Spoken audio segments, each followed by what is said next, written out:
नमस्ते। आपका स्वागत है छोटी कहानी में, जहां हम लाए हैं आपके लिए दिलचस्प कहानियां जो आपके दिल को छू जाएंगी।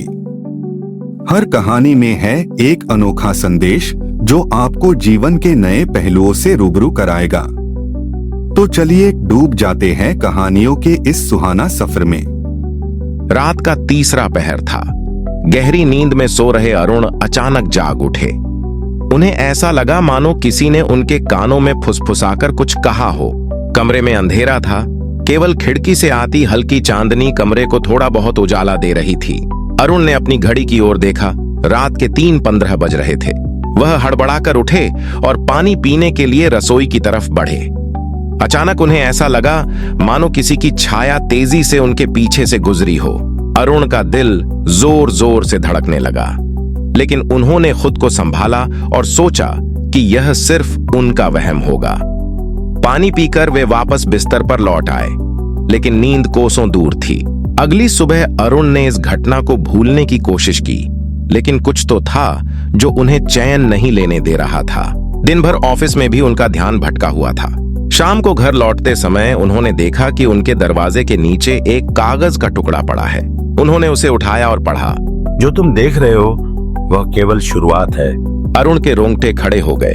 अरुण ने तुरंत कागज को फाड़कर फेंक दिया और सोचा कि कोई मजाक कर रहा है। लेकिन रात होते ही वह बेचैनी फिर से बढ़ने लगी। दूसरी रात जैसे ही अरुण सोने की कोशिश कर रहे थे, उन्हें फिर से वही फुसफुसाहट सुनाई दी। इस बार आवाज और भी साफ थी। समय आ गया है तुमसे मिलने का। अरुण ने तुरंत कमरे की लाइट जलाई और इधर उधर देखा, लेकिन वहां कोई नहीं था। अरुण का दिल धक धक कर रहा था। अरुण ने सोचा कि शायद यह किसी प्रकार का प्रैंक हो सकता है, लेकिन अरुण का मन इसे मानने को तैयार नहीं था। अरुण ने अपने घर की सभी खिड़कियों और दरवाजों को ठीक से बंद कर दिया और सोने की कोशिश करने लगे, लेकिन नींद नहीं आ रही थी। तीसरी रात अरुण ने ठान लिया कि वह इस रहस्य को सुलझा कर रहेंगे। अरुण ने अपने कमरे में एक कैमरा सेट किया ताकि अगर कोई आए तो वह उसे पकड़ सकें। रात के लगभग 3 बजे फिर वही आवाज सुनाई दी। तुम्हारे पास बहुत कम समय बचा है। अरुण ने तुरंत कैमरे को चेक किया, लेकिन उसमें कुछ भी नहीं था। अगले दिन अरुण ने अपने पुराने दोस्त और निजी जासूस विनोद को इस बारे में बताया। विनोद ने उसकी बातों को गंभीरता से लिया और कहा, हम तुम्हारे घर की जांच करेंगे, अगर कुछ है तो उसे पकड़ कर रहेंगे। विनोद ने अगले दिन अरुण के घर आकर छानबीन की, लेकिन उसे कुछ भी संदिग्ध नहीं मिला। फिर भी विनोद ने कुछ खास उपकरणों का इस्तेमाल किया, जिससे वे किसी प्रकार की परछाई या अदृश्य शक्ति का पता लगा सकें। रात हुई और विनोद ने अरुण के साथ रात बिताने का फैसला किया। दोनों दोस्तों ने मिलकर कमरे की सारी लाइट्स बंद कर दी और कैमरों के साथ बैठ गए। करीब 3 बजे अचानक कमरे की दीवार पर एक अजीबोगरीब परछाई उभरी। परछाई हिलने लगी और फिर एक साया की शक्ल लेने लगी।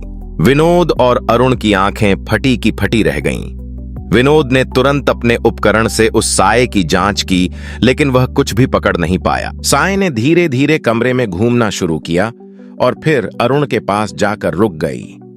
साये ने धीरे से फुसफुसाए, मैं तुम्हें पहचानता हूं अरुण। तुम मेरी ही छाया हो जो सालों से मेरे साथ चलती रही है, लेकिन अब समय आ गया है जब हमें अलग होना होगा।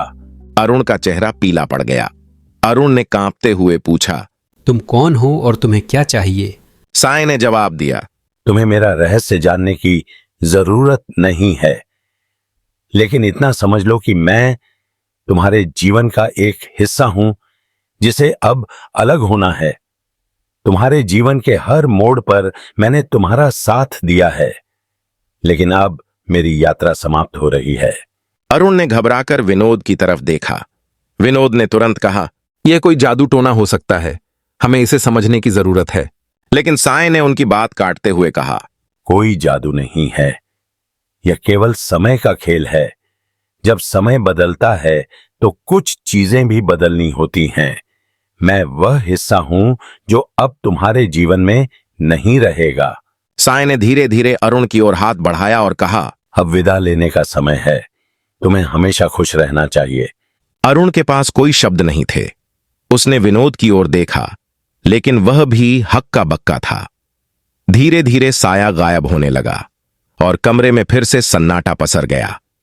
विनोद और अरुण ने एक दूसरे की तरफ देखा और समझने की कोशिश की कि आखिर यह क्या था। विनोद ने कहा, मुझे लगता है ये केवल तुम्हारे मन का वहम था। लेकिन अरुण को कुछ और ही महसूस हो रहा था। उसने उस रात की सारी घटनाओं को याद किया और महसूस किया कि उसकी जिंदगी में कुछ बदल गया है। कुछ हफ्तों बाद अरुण की जिंदगी में एक नया मोड़ आया। उसने अपने जीवन में एक नई शुरुआत की और अपने पुराने खौफ को पीछे छोड़ दिया। लेकिन उसके दिल में हमेशा वह रात की छवि बसी रही, जिसने उसे यह सिखाया कि समय के साथ हमें भी बदलना पड़ता है, चाहे वह कितना भी अजीब या डरावना क्यों ना हो।